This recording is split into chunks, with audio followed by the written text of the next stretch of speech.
Allah.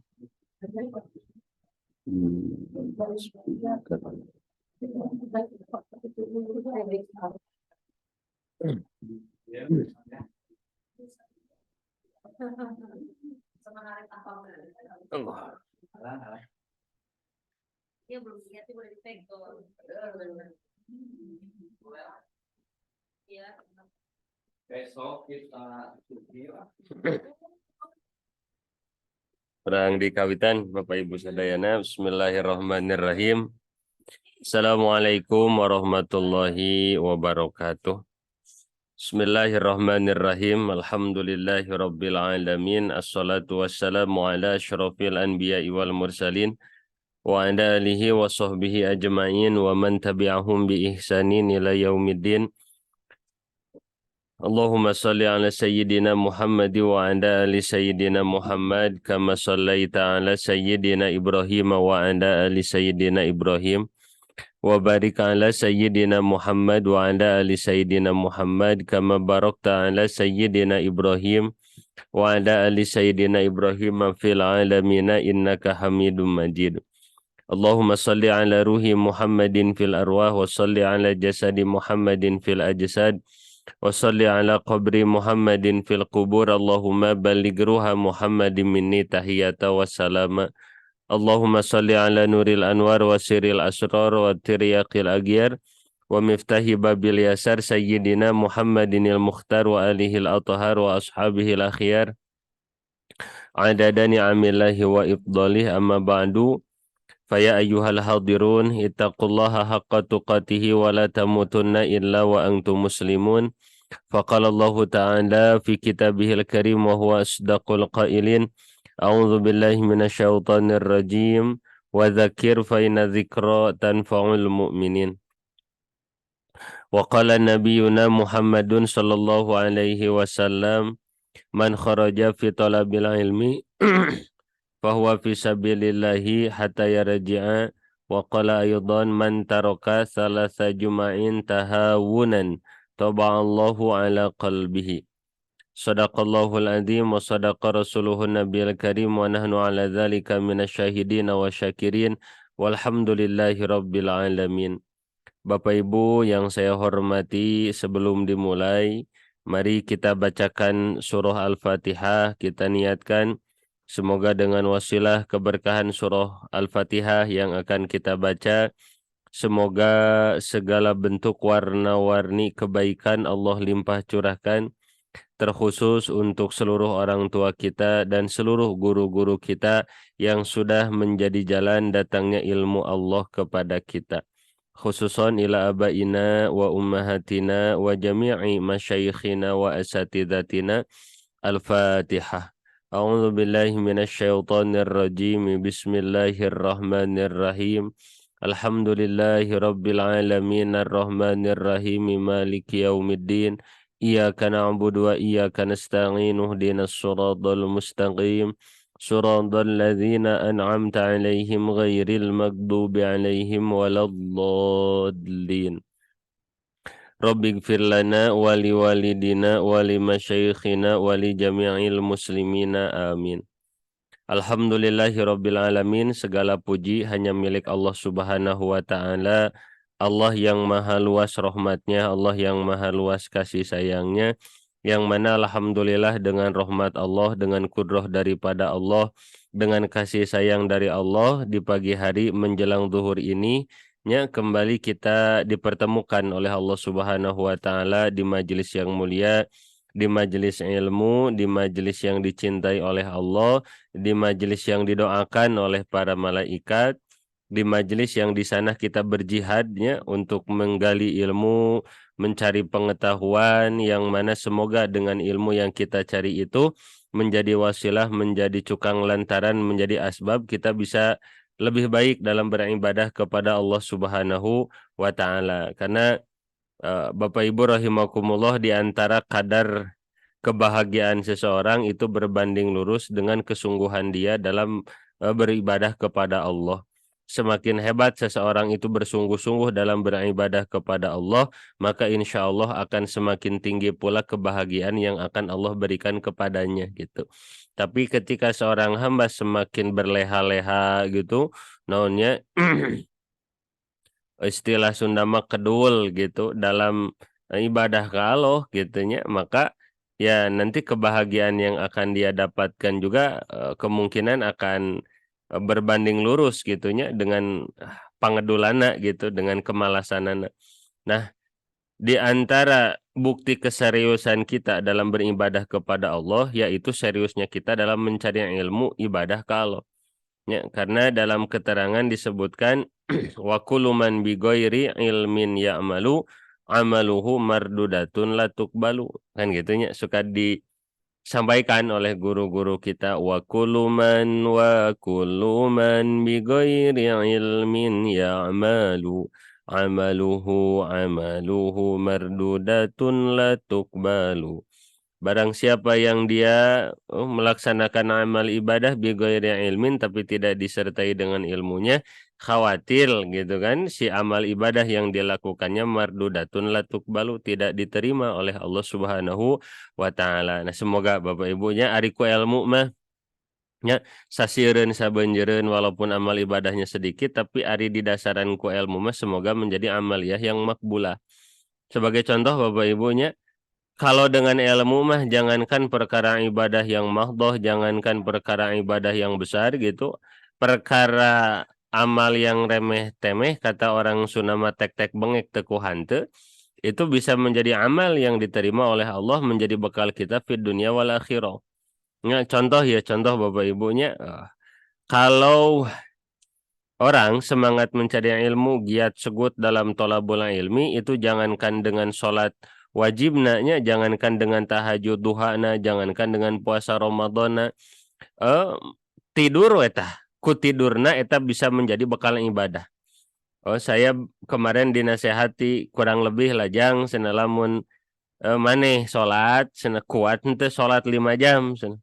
Aduh, Bang Gersa, sholat mah cacak-cacak 5 jam berjamaah dengan imam, lalu imamna nya tiba-tiba maca sabihis juga sudah ngagebog. Aduh, sabihis panjang. Padahal kan sabihis itu standar gitunya, tapi model pengedulan misalnya seperti saya, itu misalnya gitunya, waduh sabihis, yang kedua al-ghosyiyah, aduh panjang. Kadang di bawah sabihis dan al-ghosyiyah saja sudah ngerasa kesel. Tapi kalau imamnya itu yang dibacanya itu trikul, kulhu, kul a'udzu birabbil falaq atau kul a'udzu birabbin nas, baru bahagia gitunya. Duh ajengan jangankan salat 5 jam ya, salat 10 menit aja udah kesel gitu. Nah, lalu dinasehati tah sananya peperiheun ya, peperiheun itu ya eh salat ibadah salat 5 jam tidak bisa atuh cenah. Coba cenah ari tidur cenah 5 jam kuat henteu? Aduh ajengan kalau tidur mah jangankan 5 jam, 8 jam sampai 10 jam saja kuat. Nah, kata ajengan teh gini, sok atuh. Tidurna teh pakai ilmu, sok naon sok atuh sarena di ilmuan cenah kitu. Sok atuh tidurnya pakai ilmu. Maka kalau tidur nama pakai ilmu itu dugsak misalnya ba'da isya jam 7:30 sampai bangun-bangun 4:30 gitunya sabar jam tak. 8:30, 9:30, 10, 10:30, 11, 10:30, 12, 1:30, 1:30, 2, 1:30, 3, 1:30, 4, 4:30, salapan jam tak. Salapan jam tidur dari jam 7:30 sampai 4:30 subuh, asal tidurna teh di ilmuan maka dihitung tidurna teh beribadah. Tuh, kapan lagi ya tuh Bapak Ibunya kita teh salapan jam teh bisa manteng ibadah ke Allah. Salapan jam gitunya zikir subhanallah subhanallah da abot. Salapan jam kita teh baca sholawat abot beratnya, apalagi sholatnya. Tapi ketika kita tidur kemudian tidurna teh pakai ilmu, maka tidurna teh jadi apa Bapak Ibu rahimakumullah? Jadi amal ibadah. Contoh misalnya kalau ada orang dia mau tidur sebelum tidurna teh wudu heula. Kemudian ketika beres wudu dia itu berbaring dengan menggunakan perut bagian kanan di bawah. Jadi nyangkere ya. Jadi tubuhnya itu tidak terlentang apalagi tengkurap. Jadi ngisi. Jadi bagian dada kanan di bawah gitu kan, perut kanan di bawah, pipi kanan di bawah gitu, apalagi sampai menghadap kiblatnya mirip mayit lah gitu Bapak Ibu rahimakumullah. Itu kan afdol. Posisinya miring ke sebelah kanan, kemudian sebelum tidur teh baca doa dulu gitu kan. Minimal bismillah, bismika Allahumma ahya wa bismika amut, atau bismika Allahumma ahya wa amut, atau bismika Allahumma amutu wa ahya, banyak gitu kan. Kemudian sambil nundutan teh baca zikir subhanallah 33, alhamdulillah 33, Allahu akbar 34. Lalu setelah itu baca tasbih bisa-bisa sampai tidur gitunya.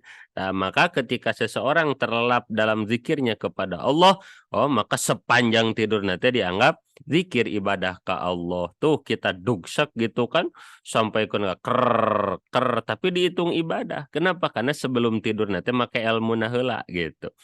Gitu, Bapak Ibu rahimakumullah ya. Jadi orang yang berilmu mah jangankan dengan sholatna, dengan tidur nage jadi amal ibadah. Jangankan dengan tidur na KWC, KWC ini Bapak Ibunya.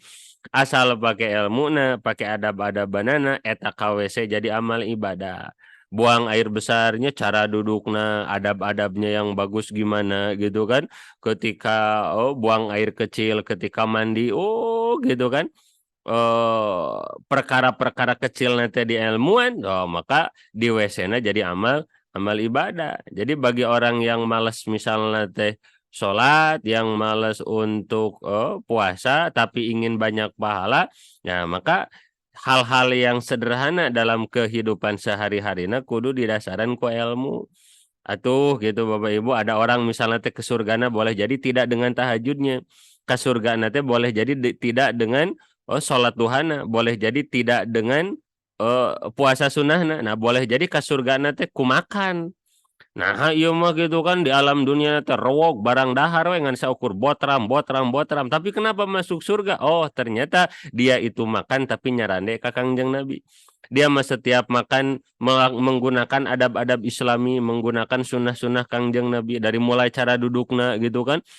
Mau duduknya tarobu atau duduknya itu ik'a atau duduknya duduk tawaruk atau iftirosh, itu kan diantara kesunahan dalam makan itu duduknya seperti itu. Atau misalnya tuh yang kaki kanan naik ke atas gitu kan, menekan lambung kanan. Makan dengan 3 jari, mengecilkan suapan, kemudian memperbanyak kunyahan, baca doanya dan lain sebagainya. Saya mencatat kurang lebih sekitar 21 adab-adaban dalam makan gitu kan. Nah, maka Bapak Ibu rahimakumullah, kalau makan gitu pakai ilmu, nah itu tuh bisa jadi pipa halaun, jadi amal ibadah. Nah, itu dasar nih Bapak Ibu. Perkara kecil dalam kehidupan kita jadi amal ibadah, apa di antara syartun nade mimba di syartihi, di antara syarat nade pakai ilmu. Nah, maka gitu Bapak Ibunya, di antara amal yang berat godaan nate yakni hadir di majelis ilmu. Karena setan apa? Wah, bahaya ya.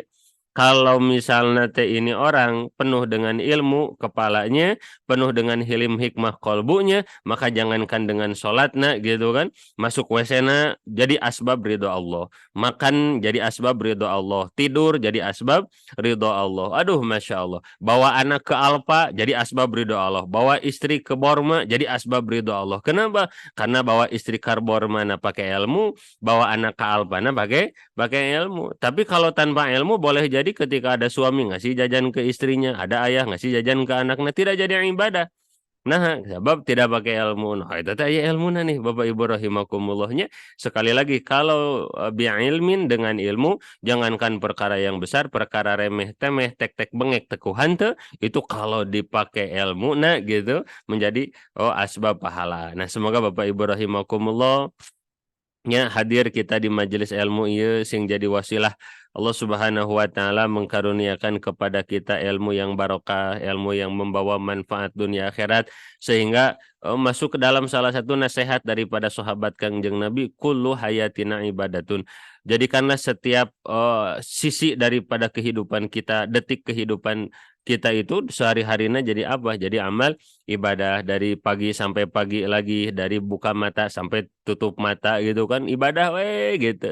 Kenapa? Karena di ilmuwan. Kemudian yang kedua, kita niatkan semoga berkah ngaji kita Allah limpah curahkan juga untuk orang tua kita, untuk guru-guru kita, wabil khusus guru besar kita Kiai Haji Abdullah Gimnastiar beserta seluruh keluarga dan keturunan-keturunan beliau. Semoga senantiasa dijaga oleh Allah, dan wabil khusus ini keberkahan Allah limpah curahkan kepada keluarga kita dan turunan kita. Semoga kita diberikan keluarga sakinah mawadah warahmah, turunan yang soleh dan soleha, yang menjadi alimil ulama, menjadi hamba-hamba yang takut kepada Allah dan bisa menjadi kebanggaan bagi kita fid dunia wal akhirah, amin. Dan yang keempat terakhir, semoga semangat ngaji kita ini tertular juga kepada para santri-santri kita.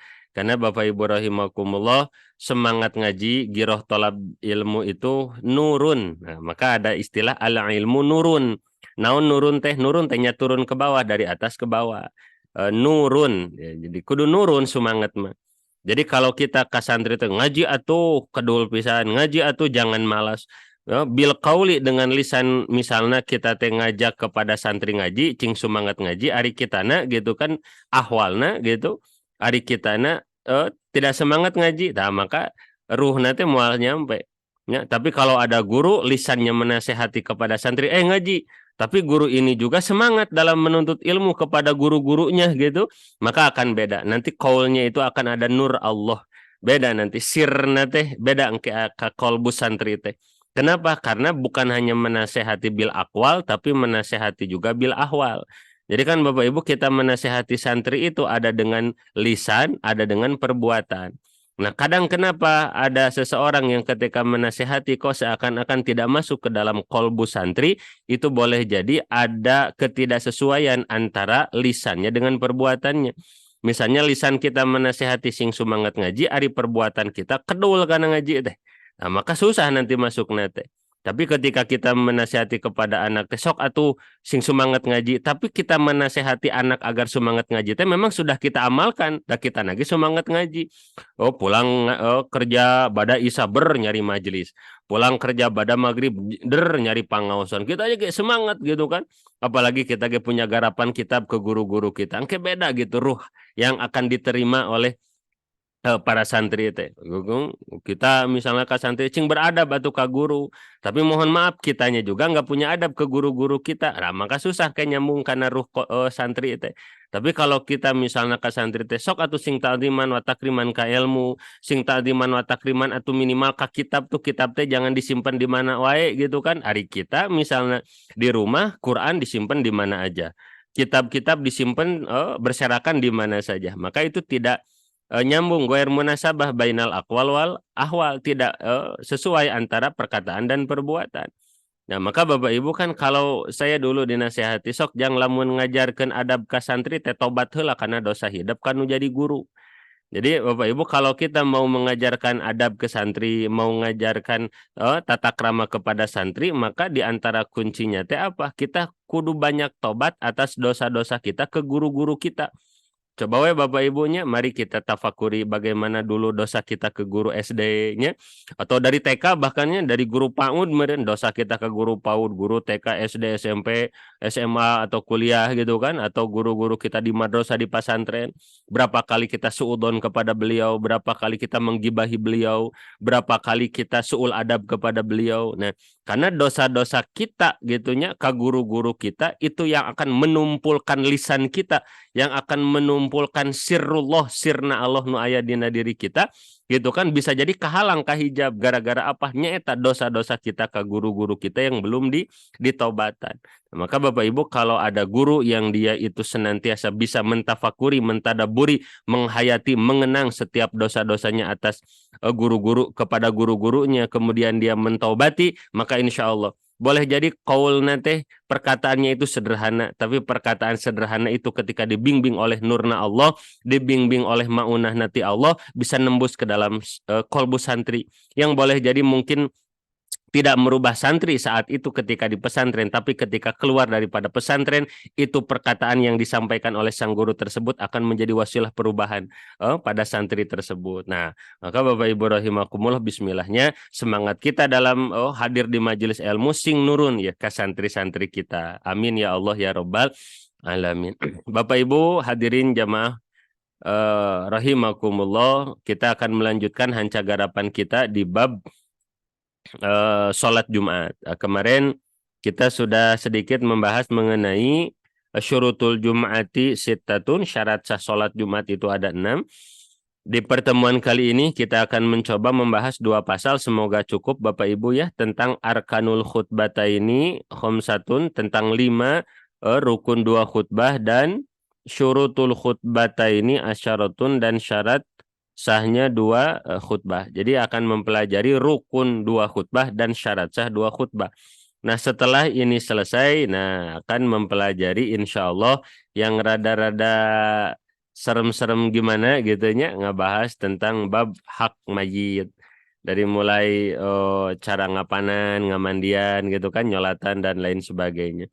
Nah, Bapak Ibu rahimakumullah, dipersilahkan bagi Bapak Ibu yang membawa kitabnya bisa dibuka, kalau di saya di halaman yang 90-nya, baris kedua, Paslun Arkanul Khutbatain.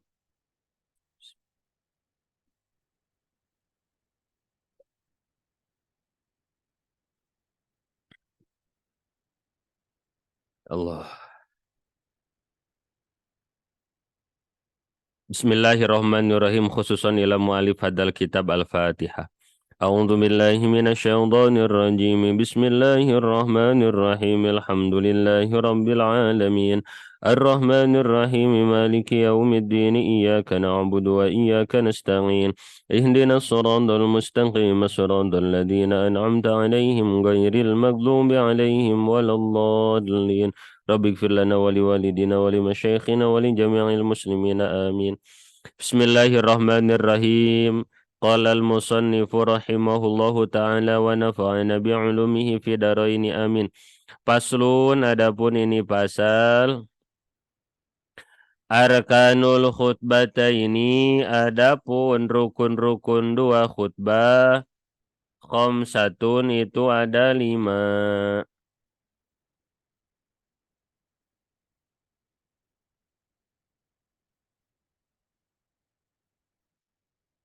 Paslun, adapun ini pasal. Arkanul khutbataini, adapun rukun-rukun 2 khutbah. Khamsatun, itu ada 5.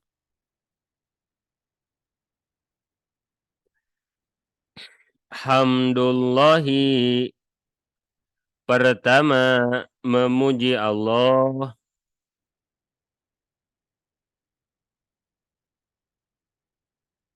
Fihima, di 2 khutbah.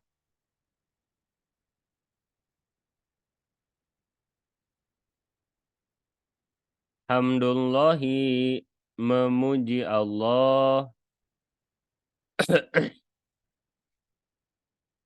Fihima, di dalam 2 khutbah. Wassalatu, dan yang kedua membaca sholawat ala nabiyyi, kepada kangjeng Nabi sallallahu alaihi wasallam. Fihima, di dalam 2 khutbah.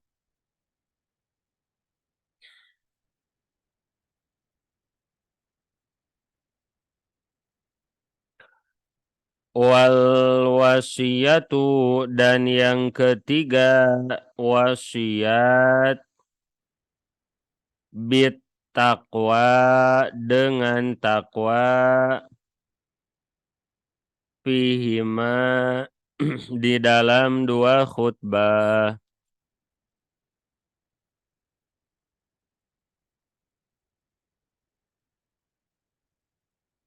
Wa qiraatu ayatin, dan yang keempat membaca ayat.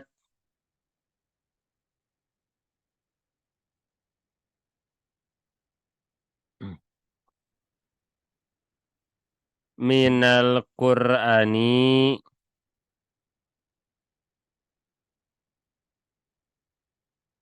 dari Quran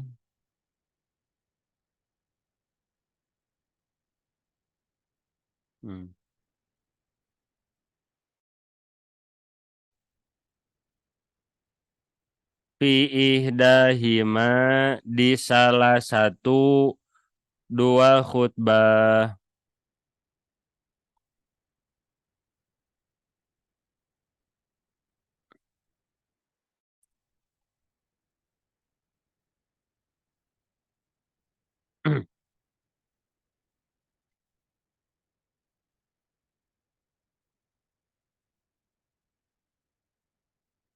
Wa du'a'u dan yang kelima membaca doa lil mu'minina bagi para mukmin laki-laki wal mu'minati dan para mukmin perempuan fil akhirati di khutbah yang terakhir. Izin saya share screen ya Bapak Ibu.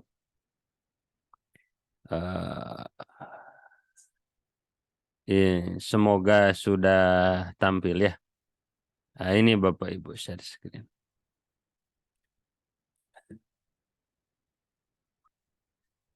Faslun syurutul jum'ati sittatun. Faslun adapun ini pasal arkanul khutbataini, adapun rukun-rukun dua khutbah khamsatun itu ada 5. Hamdulillahi, yang pertama memuji Allah fihima di dalam dua khutbah.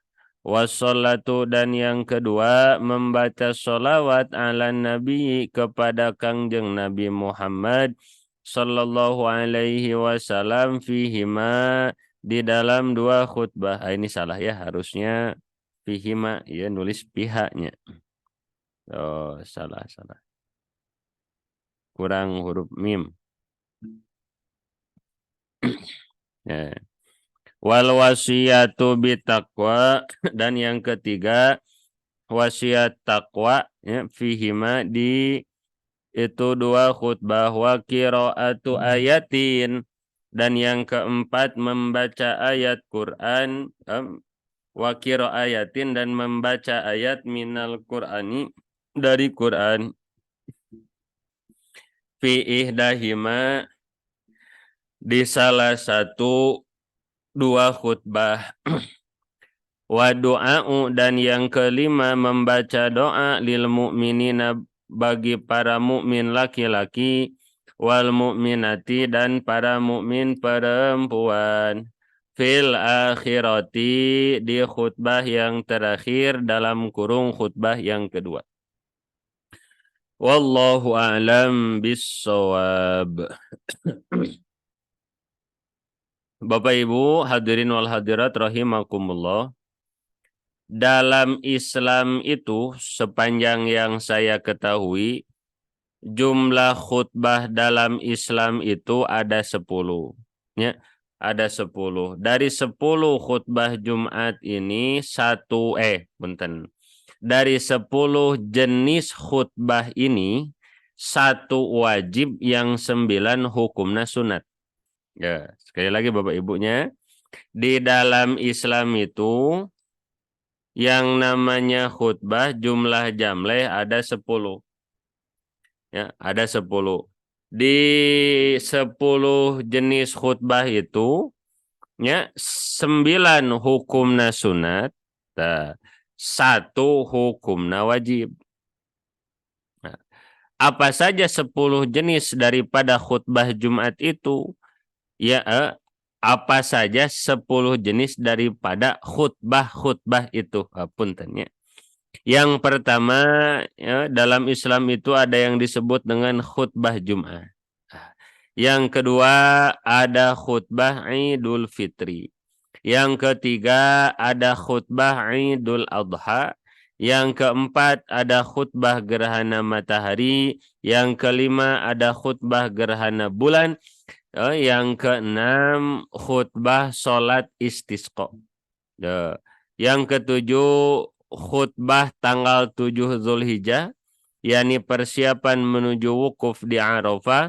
Yang kedelapan yaitu khutbah tanggal 9 Zulhijjah, yaitu khutbah Arafah. Yang kesembilan khutbah tanggal 10 Zulhijjah di Mina-nya, persiapan menuju lempar jumroh. Dan yang ke-10 khutbah tanggal 12 Zulhijjah, yakni di hari tasyrik, persiapan nafar. Nah, dari 10 jenis khutbah ini, nomor 1 hukumnya wajib, yaitu sholat Jumat. Sedangkan dari nomor 2 sampai nomor 10 hukumnya adalah sunnah. Nah, maka Bapak Ibu rahimakumullah, kita selaku muslimin wal muslimat, hukumnya itu adalah harus, ya, wajib mempelajari mengenai bab sholat Jumat ini, ya. Khususnya nih kita bagi para ikhwan, wajibnya kita mempelajari bab ilmu tentang sholat Jumat, tentang rukun khutbah Jumat, tentang syarat sah khutbah Jumat, gitunya. Wajib kita teh. Kenapa wajib? Karena kita boleh jadi suatu saat, suatu hari akan mendapatkan amanah dari Allah Subhanahu wa taala untuk jihad jadi khutbah, jadi khatib Jumat. Ya, karena Bapak Ibu rahimakumullah, jangan sampai ketika suatu saat ada kejadian khatib Jumatnya berhalangan hadir, ya, karena memang tidak ada yang berani gitu kan menjadi khatib Jumat, maka DKM mengumumkan bahwa Jumatan hari ini libur. Waduh, kan heboh Bapak-bapak, ya. Nah, maka harus ada tuh yang berani, ya. Biasanya kalau santri Darut Tauhid mah tiap hari Jumat kan punya ciri khas pakai jasko. Pakai jasko. Nah, kalau ada misalnya teh santri Darut Tauhid Jumatan di suatu masjid di daerah gitu kan. Karena Jumatan nanti misalnya tidak di Masjid DT baik Gerlong ataupun Eko, tapi Jumatan nanti di kampungna atau di masjid yang lain. Kan beda gitunya, gerak-gerikna, dedeganana gitu. Santri Darut Tauhid mah wajah bersinar, rambut rapih, peci putih, pakai jasko, dompet kanel. Wah, mantap mah Bapak Ibunya. Ya, kelihatan yuk sama DKM teh. DKM mendekat. Pak Ustadz, sudah disebut Pak Ustadz. Karena kelihatan gitu kan santri-santri Darut Tauhid mah wajah-wajah para asatidz hungkul. Mohon maaf senang, apalagi yang kumisan yang jenggotan, wah luar biasa, mama ajengan. Ini pengurus DKM teh berkata, Bapak senang Pak Ustadz teh dari Darut Tauhid. Iya betul, saya teh di Darut Tauhid. Lalu katanya teh, duh mohon maaf mau minta bantuan, ini Pak Khotibnya yang dijadwalkan berhalangan hadir, ya, karena istrinya mau melahirkan katanya. Terus gimana, daripada Jumatannya libur, Bapak berkenan senang menjadi khotib Jumat? Harus siap tuh ditodong, ya. Kalau misalnya teh kitanya nggak berani gitu kan, bahaya. Waduh Pak, mohon maaf saya mah belum bisa, saya mah belum berani. Itu kata Pak DKM, wah katanya santri Darut Tauhid itu SSG. Santri siap guna. Kalau santri siap guna mah kudu siap. Tidak ada khotib Jumat, siap gitu. Tidak ada muadzin, siap. Tidak ada Bilal, siap gitu kan. Aya nu maot pangnyolatkeun, siap. Enggak ada yang nguburin, butuh yang menguburkan, siap. Enggak ada yang dikuburnya, siap gitunya. Pokoknya mah siap, serbaguna gitunya, serbaguna, santri serbaguna. Tapi ya Bapak Ibu, memang misalnya kita sudah berani, ya, pokoknya mah ditugas apapun siap. Mimpin tahlil siap, mimpin marhabaan siap, jadi MC Agustusan siap, termasuk ketika dimintai bantuan jadi khotib Jumat siap. Cuman yang jadi masalah, bagus mental kesiapannya sudah mantap, tapi misalnya kurang ilmu gitu kan, berdiri khutbah Jumat, tapi mohon maaf ketika baru berdiri langsung kajian. Jadi seperti kajian ceramah. Apalagi aya ngabodor dehnya dina khutbah Jumat teh. Ketika khutbah Jumat tidak baca alhamdulillah dulu, nya langsung sholawat. Atau misalnya teh Oh, terakhirnya nggak baca doa dulu. Atau misalnya teh nggak duduk di antara dua, oh khutbah. Oh, akhirnya teh heboh. No, mana sana ieu teh DT pakai ajaran mana, pakai aliran mana tuh akhirnya nyanyana KDT tuh. Maka Bapak Ibu penting nih kita belajar khususnya berkaitan dengan pasal ini yakni pasal bab rukun khutbah Jumat. Karena nanti ada rukun, ada sunat gitunya. Nah, termasuk dalam khutbah-khutbah ya kan khutbah dalam Islam itu tadi disampaikan bukan hanya khutbah Jumatnya, aya khutbah Idul Fitri, Idul Adha gitu kan, gerhana bulan, gerhana matahari, istisqa. Apalagi sekarang saya baca di media sosialnya sudah mulai banyak yang menyampaikan yuk salat istisqa gitu. Alhamdulillah ya hari kemarin saya merasakan sudah 2 kalinya hujan, siang ada hujan, malam ge jam berapa 10 malam ya setengah 11 gitunya ger hujan gitu alhamdulillah haneuten gitu regreg ya. Walaupun memang di satu sisi bahagia tapi di satu sisi juga khawatir karena kalau salah ini mah statement pribadi saja ya Bapak Ibu ya. Dulu pernah sedikit mendengar salah satu guru hujan nu alus majang senah hujan nu aya guludugan. Nah, jadi kalau hujan tidak ada guludugan kudu hawatos sebenarnya. Soalnya saya memperhatikan beberapa kali hujan tidak ada guludug, nah, tidak ada guludug. Nah, itulah kembali we ke tema. Jadi ada 5 ya, ada 10 dari mulai khutbah Jumat itu wajib. Nah, anu sunahna dari khutbah Idul Fitri, Idul Adha, gerhana bulan, gerhana mati istisqa gitu kan. Kemudian dari nomor 7, 8, 9 eta mah khutbah di urutan ibadah haji. Nah, Bapak Ibu jamaah hadirin wal hadirat rahimakumullah, yang posisinya khutbah dulu baru sholat itu ada di khutbah Jumat. Nah, adapun yang lainnya itu sholat dulu baru khutbah khutbah ya ini harus diperhatikan. Jangan sampai ketika ada undangan jadi khotib sholat Idul Fitri gitunya khutbah heula 2 rakaat 2 rakaat 2 kali beres khutbah Idul Fitri terus sholat darah rasaan gitu meureun sarua ya dengan sholat Jumat. Nah, itu enggak seperti itu nya. Bilih diseselan ke ku DKM. Tuh, ya. Jadi di antara yang 10 ini satu yang wajib yaitu khutbah sholat Jumat. Nah, maka mari Bapak Ibu kita mempelajari rukun-rukun daripada khutbah Jumat ini karena Bapak Ibu kalau ada orang yang dia menjadi khotib Jumat kemudian tidak mengetahui mengenai rukun-rukun Jumat khawatir nanti khutbahnya tidak sah. Kalau khutbahnya tidak sah maka otomatis sholat Jumatnya tidak sah. Nah, itu yang bahaya Bapak Ibu ya. Nah, bismillah kita akan mempelajari. Syekh Salim bin Sumer rahimallahu taala beliau menyatakan bahwa arkanul khutbataini khamsatun, bahwa rukun khutbah teh jumlahnya ada 5.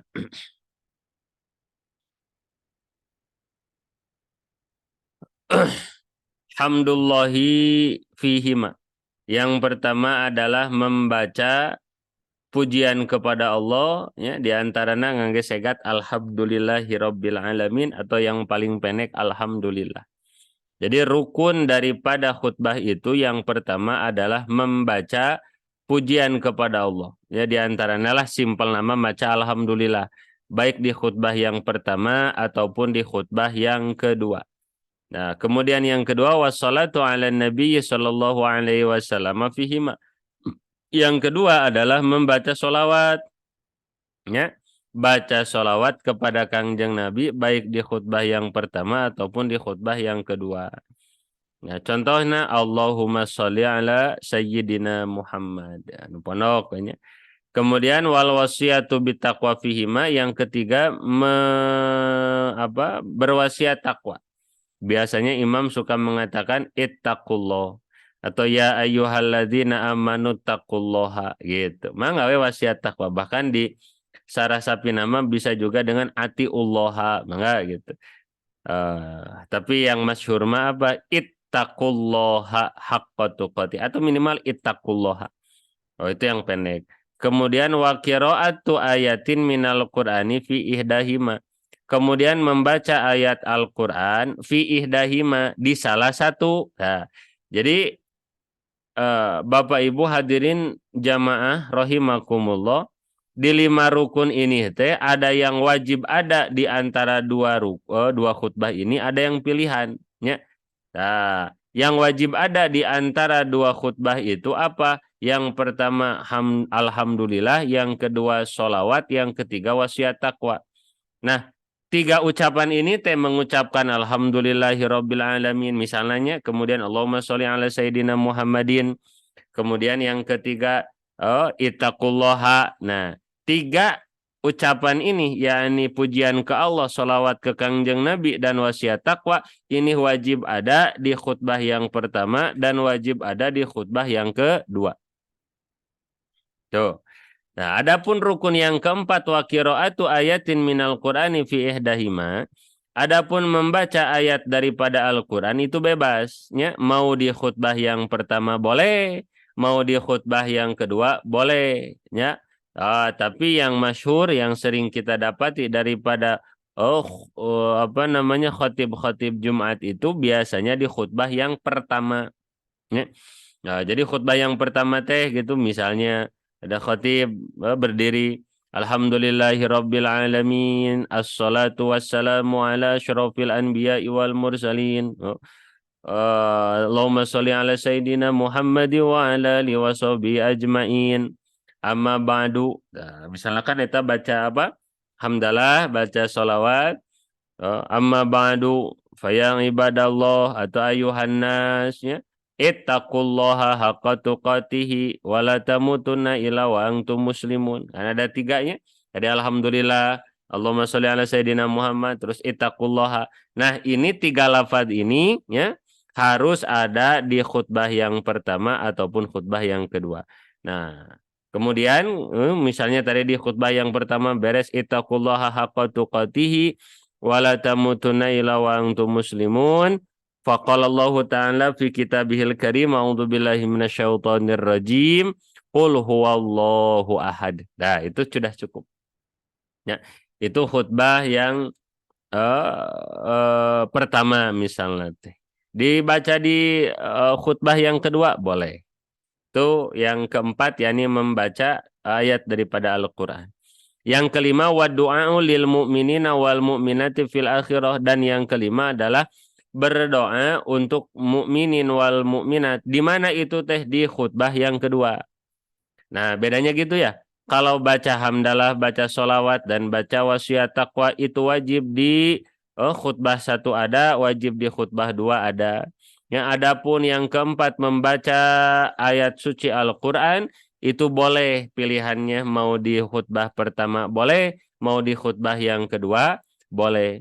Adapun yang kelima, wa du'a'u, dan maca doa lil mu'minina wal mu'minati, untuk gitu mukmin laki-laki dan mukmin perempuan mah maca doa mah di mana? Di khutbah yang kedua. Iya, Bapak Ibu, simpel ya. Yo. Jadi ketika kita misalnya teh di toel, Ustad punten atuh ya. Pak Khotibnya teh berhalangan hadir, mohonlah Pak Ustadnya menjadi badal. Karena kita berani siap dan kita sudah disertai dengan ilmu. Nu simpel-simpel we, walaupun belum persiapan. Asar rukunnya sudah cumpon, asar rukunnya sudah dilaksanakan, maka itu sah. Contoh nih Bapak Ibu, ada khotib dadakan, ya khotib dadakan. Kan ngabadal siap, berdiri, ketika berdiri beres azan ya, misalnya teh khotib berdiri. Alhamdulillahirabbil alamin. Allahumma sholli ala sayyidina Muhammadin. Ittaqullaha haqqa tuqatih. Ya. Qala Allah Ta'ala fi kitabihil karim, qul huwallahu ahad. Barakallahu li walakum. Duduk dia teh. Duduk. Lalu berdiri lagi. Alhamdulillahirabbil alamin. Allahumma sholli ala sayyidina Muhammadin. Ittaqullaha haqqa tuqatih. Yo. Allahumma gfir lil mu'minina wal mu'minat wal muslimina wal muslimat al ahya'i minhum wal amwat birahmatika ya arhamar rahimin. Barakallahu li walakum. Udah salat itu sah. itu khutbah Jumat 2 menit beres. Dan insya Allah jadi khotib favorit. Khotib favorit kenapa? Karena jamaah baru juga ngalengut rek tunuh rek tidur gitunya sudah ngorenyag lagi. Cenah karek ge ngalengut geus komat deui. Wah, mantep ya khotib Jumat gitu. Karena kadang ketika Jumatan itu bisa 2 episode ngimpi katanya. Oh, saking panjang ka COVID dibahasnya. Subhanallah. Tuh gitu. Karena baiknya mah kalau khutbah Jumat jangan terlalu panjangnya, kadar tawasud lah paling lama 15 menit. Gitu. Nah, ini yang paling minimal. Jadi alhamdulillah, Allahumma sholli ala sayyidina Muhammad gitunya. Terus wasiat takwa boleh ittaqullaha. Lalu baca ayat Al-Qur'an. Enggak mau qul huwallahu ahad, mau Yasin gitu kan. Bebas ya. Nah, di khutbah yang kedua ditambah apa? Ditambah doa bagi muslimin wal muslimat. Nah, kemudian hadirin wal hadirat rahimakumullah, ketika khutbah Jumat nanti ada perkara-perkara yang hukumnya sunnah. Apa di antara kesunahan di dalam khutbah Jumat? Yang pertama baiknya khotib Jumat itu jangan banyak bergerak. Jadi ulah huthead tangan teh, jangan seperti orator. Jangan huthead, bahkan kepala pun jangan larak lirik, bagusnya mah gitu. Jadi seperti apa? Seperti kita sholat, we. Karena al khutbatani fiha maqama rakaataini minadz zuhur. Karena dua khutbah ini seperti dua rakaatnya sholat duhur. Ya. Maka kalau khutbah Jumat baiknya mah jangan banyak pergerakan. Maka di antara kesunahan ketika khutbah Jumat itu kan bawa tongkat. Kenapa bawa tongkat? Karena supaya tidak huthead tangan teh seperti itu. Nah, kemudian yang kedua sunnahnya itu adalah khotibnya tuh menggunakan suara yang lantang. Jadi jangan mendayu-dayu, ya. Jadi sing semangat biar apa menyemangati para jamaah yang hadir. Nah, kemudian disunahkan juga memendekkan khutbah dan memanjangkan sholat. Tuh, jadi Bapak Ibu hadirin wal hadirat, yang penting mah rukun. Ya, karena kalau rukunnya ini tidak sempurna, maka otomatis dua khutbahnya juga tidak sah, dan ketika dua khutbahnya tidak sah, maka sholat Jumatnya juga tidak sah.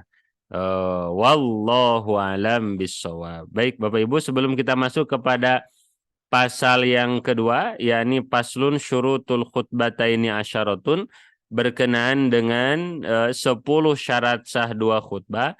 Ya mabilihna Bapak Ibu ya, sebelum kita lanjut kepada pasal yang baru, mungkin akan ada yang memberikan masukan, baik pertanyaan, tanggapan, tambahan, atau lain sebagainya.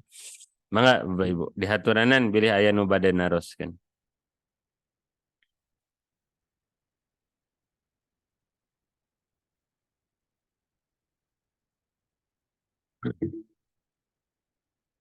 Jayanya. Alhamdulillah. Baik, Bapak Ibu hadirin wal hadirat jemaah rahimakumullah, kita akan masuk ke dalam pasal yang baru, yakni syurutul khutbata, ini syarat sah dua khutbah. Yang tadi bahas rukun khutbah, sekarang syarat sah khutbah. Sebagaimana sholat juga ada syarat sahnya, sholat juga ada rukunnya. Ya, syarat sah sholat gening ada 8, rukun sholat ada 17. Nah, adapun di dalam khutbah, syarat khutbah Jumat ada asyaratun 10. Adapun rukun khutbah ada 5. Bismillahirrahmanirrahim.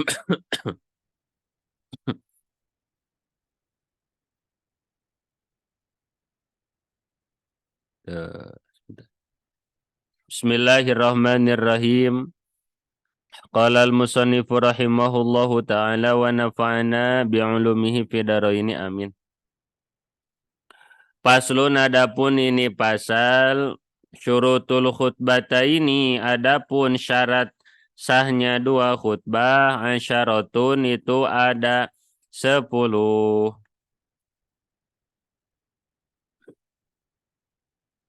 Insyaallah. Hatur nuhun ya Pak Kurnia yang senantiasa setia menemani ya. Jazakumullah khair.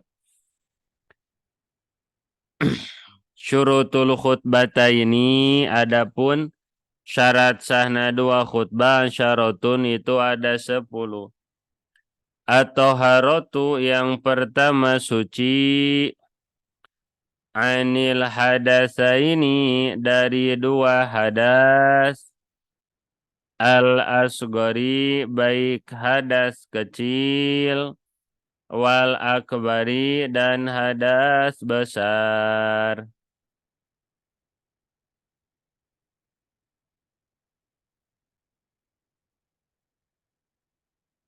Wa toharotu dan yang kedua suci anin najasati dari najis fisaubi baik di pakaian wal badani dan badan wal makani dan tempat.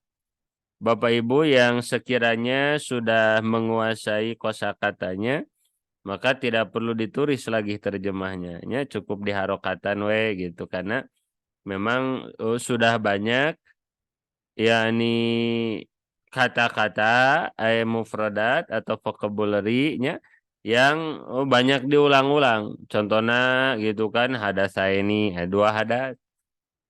Asgor bukan nasgor ya, nasgor mah engke wengi.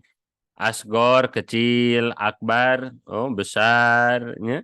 Kemudian toharo suci gitu. Jadi sudah pada mengetahui ya kosakata. Nah, eta mah tidak perlu diterjemahkan lagi. Jadi nanti makin ke sini nu asalna awal-awal mah penuh dengan terjemahan ya halaman 1 2 kaditu nah mulai sedikit. Nah, lama-lama tinggal harokat akhir we hungkul kita. Nastamir lajeng. Wasatrul aurati dan yang ketiga menutup aurat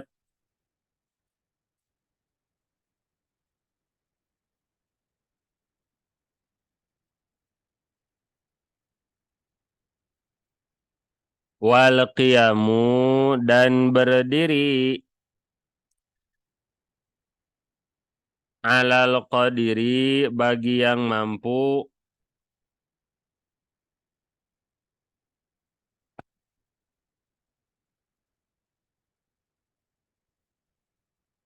wal julusu dan duduk bainahuma antara dua khutbah fauqa di atas tumak ninati sholat tumak ninahnya sholat wal mualatu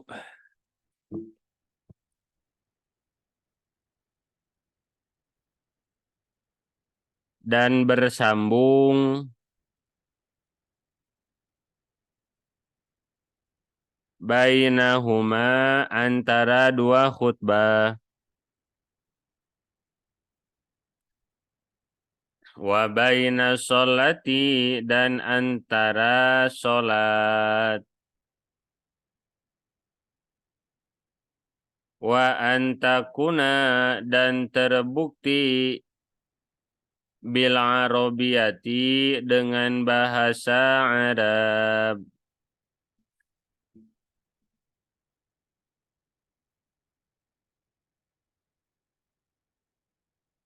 wa ayyusmi'ahuma dan memperdengarkan dua khutbah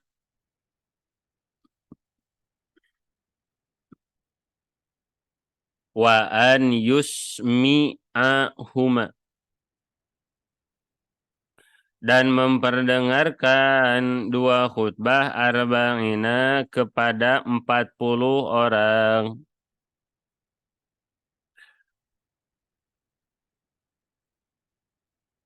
wa antakuna dan terbukti kulluha seluruh khutbah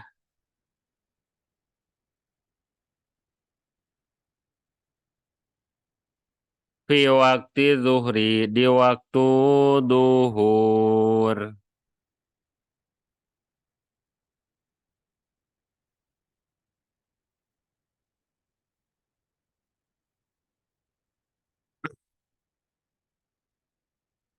Ulang Bapak Ibunya. Paslun adapun ini pasal syurutul khutbataini. Adapun syarat sahna dua khutbah asyaratun itu ada 10. Atau harotu pertama suci anil hadatsaini dari dua hadas al asghari baik hadas kecil wal akbari dan hadas besar.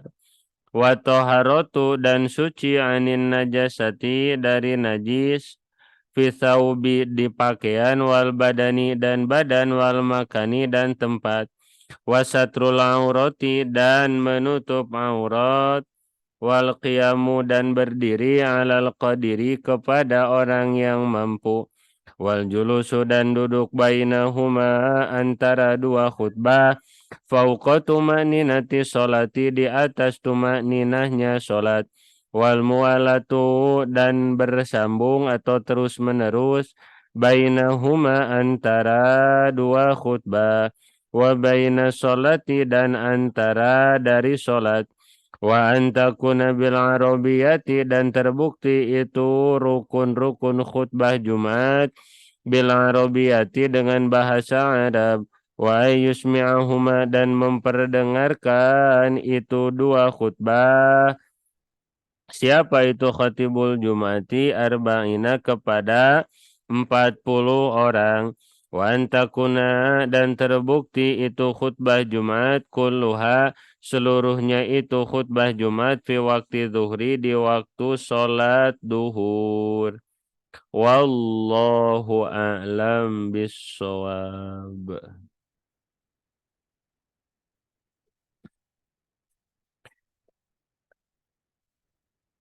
Hadirin wal hadirat rahimakumullah, ada waktu kurang lebih sekitar 10 menitan. Di sini kita sedikit akan mencoba membahas mengenai 10 syarat sah dua khutbah.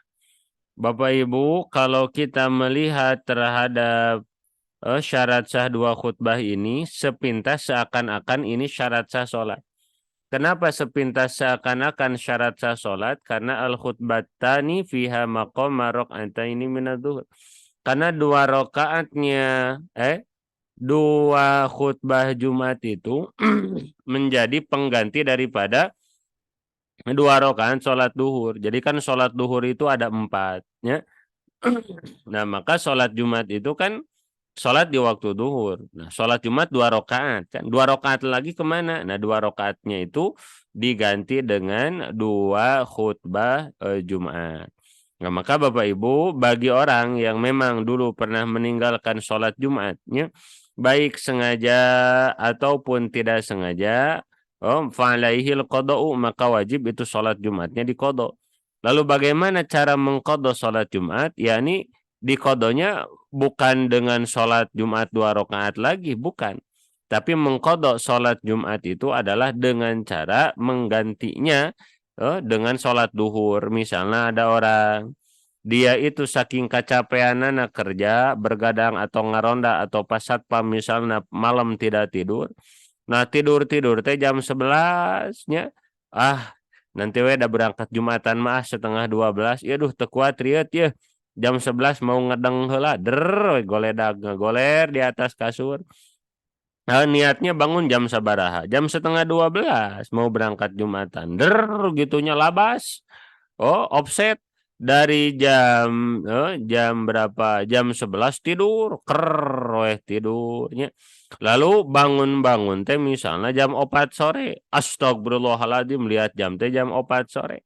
Nah, maka dia itu misalnya sholat asar dulu, beres sholat asar, dia mengqadha sholat Jumat yang tadi tertinggal. Bagaimana cara mengqadhana? Ya sholat duhur 4 rakaat. Itu yang tidak sengaja. Yang disengaja bagaimana? Apalagi yang disengaja. Cuman bedanya gini, kalau disengaja wajib qadanya bil fauri, fauronnya harus buru-buru. Kalau tidak disengaja tidak wajib buru-buru. Mirip ada orang dia itu kesiangan sholat subuh, tapi kesiangannya teh karena udzur syar'i. Memang gitunya kecapean tidur jam 12 malam, bangun-bangun jam 7 pagi, sholat subuh ngeplos gitunya, teu bangun-bangun adzan subuh nggak kedengeran, tahrim nggak kedengeran gitunya. jam 5 nggak bangun, setengah genep nggak bangun, oh ya lebang we bangun-bangun jam 7. Nah, maka ini sama dengan meninggalkan sholat gitu dan tidak disengaja. Maka wajib tetap qada, cuman tidak wajib buru-buru dalam artian bangun jam 7. Boleh lada nyalseh heula, aduh perih perut ya gitu kan. Pedih perutnya mau buat teh manis dulu boleh. Aduh aya tukang bubur sangu ngabubur heula boleh. Beres bubur sangu aduh ada bubur kacang ngabubur kacang heula. Aduh aya nasi goreng nu kamari peuting rek dihaneutkeun heula dihaneutkeun heula. Baru wudu. Nah, beres wudu juga tidak langsung salat subuh, qoblah heula. Nya qobliyah subuh heula usolli sunatan. Qobla subuh misalnya Allahu Akbar qobla beles qobla baru sholat subuh, mafi muskilah tidak apa-apa. Karena apa? Tidak wajib buru-buru. Kenapa? Karena tidak sengaja. Udur syar'i bin naumi. Tapi kalau orang yang dia itu jam setengah 5 teh sudah bangun ya, terdengar as-sholatu khairum minan naum, waduh subuh kewe heula gitunya kagok jam 5 we capek kene ya Allah jam 5. Nah, padahal sudah dibangunkan oleh Allah. Bangun-bangun nanti bukan jam 5 tapi setengah 7. Nah, kalau kasusnya seperti itu sama dengan meninggalkan sholatnya disengaja. Mana ieu mah laisa bi'udrin taya udur, maka wajib bil fauri, maka wajib buru-buru. Maka ketika bangun wajib wudu langsung sholat subuh. Nggak boleh ninyuh teh manis heula. Lamun ninyuh teh manis heula, ninyuh teh manisna bisa jadi dosa. Ngabubur heula komo, nasi goreng komo. Ya, harus bil fauri kalau disengaja. Bedanya itu. Tapi intinya baik yang sengaja meninggalkan sholat ataupun tidak disengaja fa'alaihil qada, maka wajib diqada. Jadi seperti sholat. Nah, ada yang bertanya, Bismillah Ustadz punten izin bertanya apakah khutbah ini harus menggunakan bahasa Arab dari pembukaan sampai penutupannya atau boleh dicampur dengan bahasa lainnya? Insya Allah Tesakinah ini akan terjawab di ini nih. Ada nanti wa antakuna bil arabiyati. Mungkin orang dibahas insya Allah. Nah, kembali Bapak Ibu, jadi tentang syarat sah khutbah nah kayak sama kayak sholatnya, suci dari 2 hadasnya, suci dari najis, nutup aurat. Karena apa? Karena yang namanya 2 khutbah lir ibarat sholat. Nah, maka kita selaku peserta khutbah Jumat afdol nama kayak sholat posisi teh. Kumaha carana dulu waktu diajarkan baiknya mah kita nih selaku peserta Jumatan teh baiknya duduknya duduk tawaruk atau duduk iftirosh. Ya duduk tahiyat awal atau duduk tahiyat akhir, afdolnya mah gitu. Ya. Tapi dah saya mah mau sila, boleh tidak boleh. Baiknya jangan ikhtiba. Apa ikhtiba itu duduk sambil memeluk lutut. Nah, itu diantara makruh kita kalau Jumatan itu ketika kita mendengarkan khutbah bari nangkep tuur. Ya. Itu menjadi salah satu kemakruhan yang bisa mengurangi pahala daripada sholat Jumat. Bahkan saya dulu pernah mendapatkan kejadian yang sepertinya tidak akan terlupakan seumur hidup saya. Ya, jadi dulu ya waktu saya lagi kuliah. Lagi kuliah saya tugas mengajar di salah satu sekolah di daerah Bandung. Ngajar gitu kan. Nah, suatu saat saya ngajar di hari Jumat. Nah, ketika waktu sholat Jumat, ya, saya kan Jumatan di masjid sekolah. Ketika saya Jumatan di masjid sekolah bersama para siswa, saya duduknya itu tepat di depan mimbar khotib Jumat. Dan posisi duduk saya, posisi duduk ikhtiba, yakni duduk sambil memeluk lutut. Eta mah khotib Jumatna tejeng adeuh tah. Beres pembukaan lalu itakullah sedang khutbah eta mah khotib Jumat jamaah kurang lebih jangan duduk seperti orang ini sambil nunjuk ke saya atuh masya Allah eta mah wirang era wah banget berem celi berem megang ngahiung celi astagfirullahaladzim nggak dari sana benernya nasihatnya mah nggak salah ya kalau duduk kalau sedang mendengarkan khutbah jangan duduk seperti itu. Tapi gara-gara dinasehatin nanti diharupun jamaah atau kaba yang diharupun barudaknya Padahal saya saat itu posisi jadi guru gitu kan, walaupun masih mahasiswa. Eta mah kehormatan serasa dicabik-cabik. Akhirnya apa bukan narima karena nasihat teh kalah mikir ya Pak Khotib ya baliknya jalan mana nu mana motorna gitu aing kempesan gitu. Kan malah kesel gitu bukan narimakeun.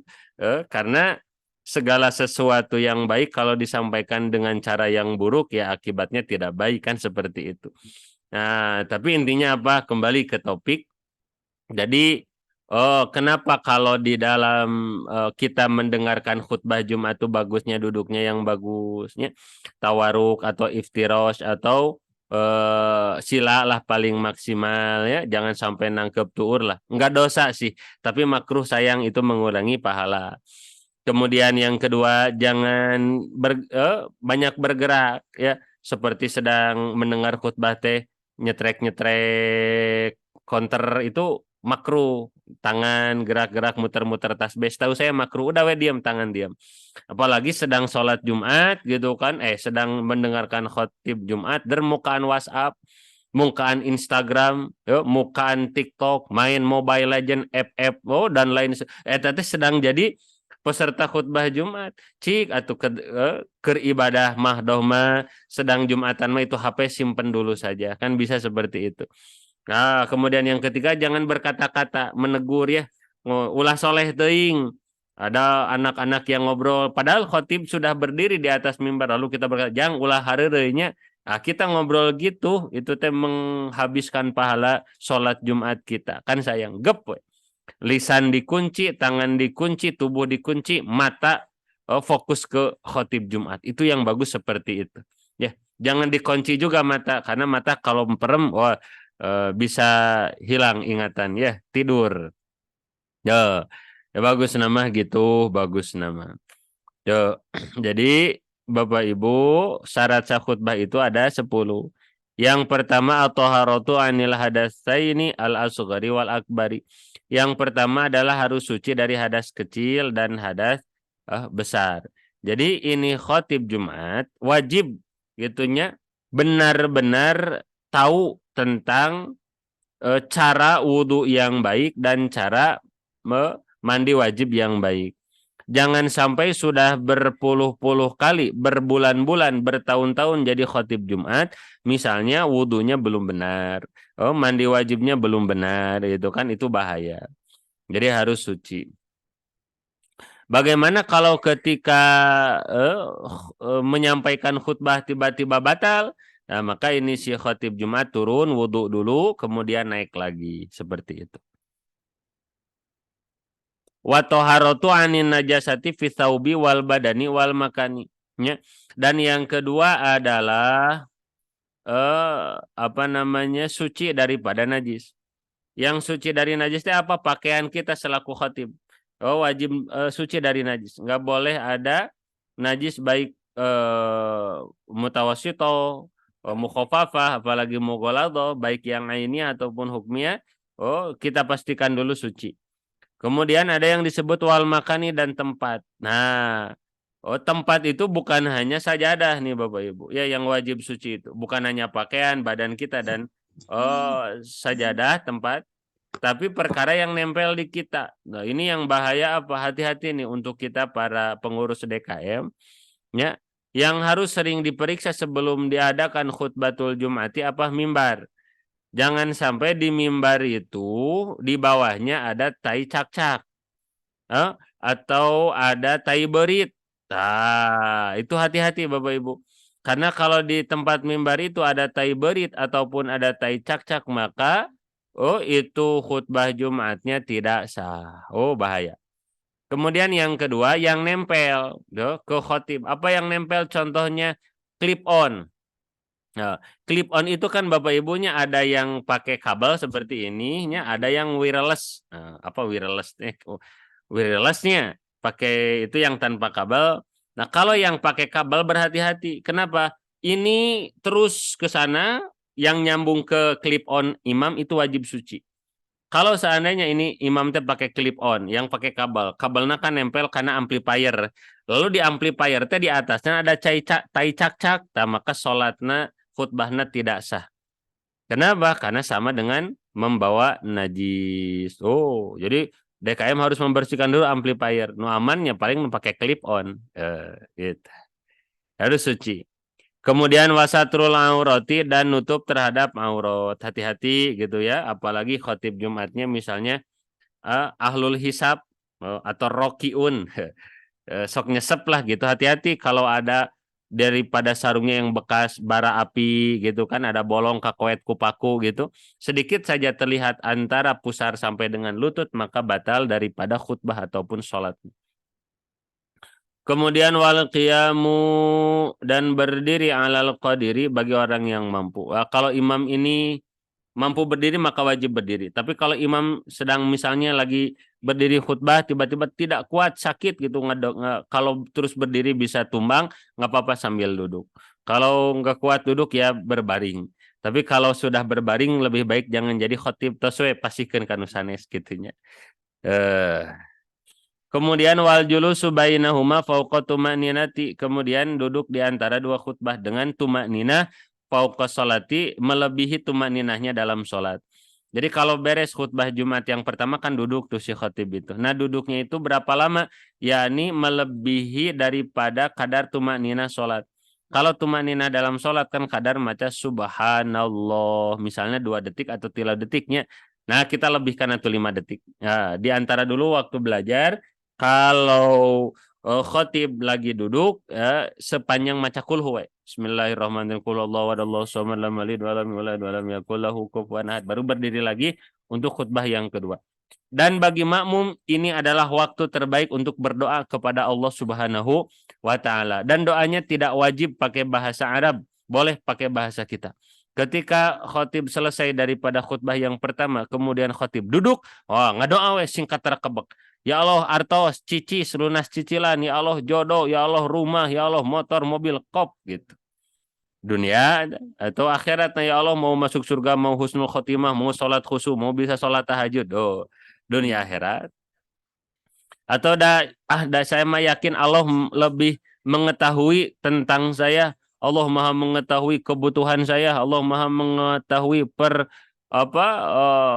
keinginan saya gitu kan yang baik untuk saya. Udah ketika imam duduk kita baca Allahumma sholli ala sayyidina Muhammad wa ala ali sayyidina Muhammad. Itu mafi muskilah.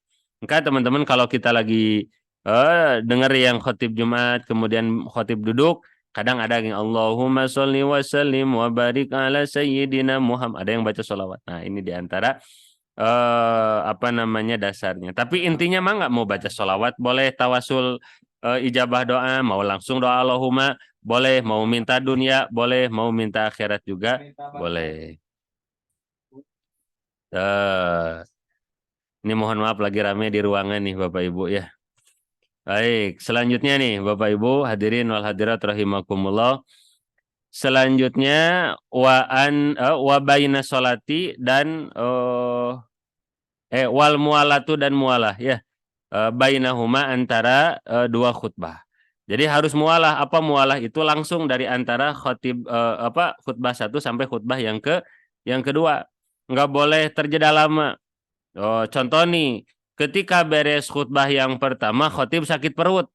Aduh, jamaah mohon maaf saya sakit perut ya, izin saya ke kamar kecil dulu. Lalu khotibnya ke WC. Dan ke WC-nya lebih daripada kadar 2 rakaat sholat. Maka itu khutbah Jumatnya wajib diulangi lagi dari awal. Wa baina sholati dan antara khutbah dan sholat. Jadi ketika khotib beres khutbah yang kedua, itu kan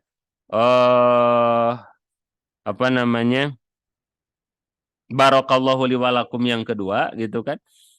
Kemudian ini turun, komat, harus langsung sholat.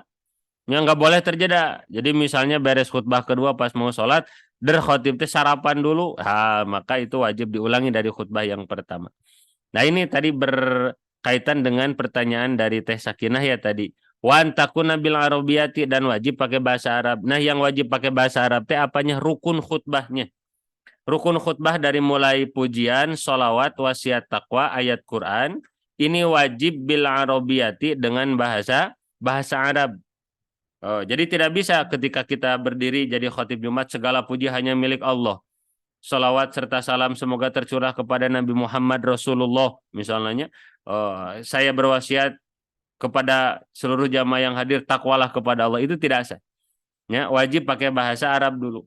Alhamdulillahirabbil alamin. Allahumma shalli ala sayyidina Muhammadin ayyuhan nas ittaqullaha.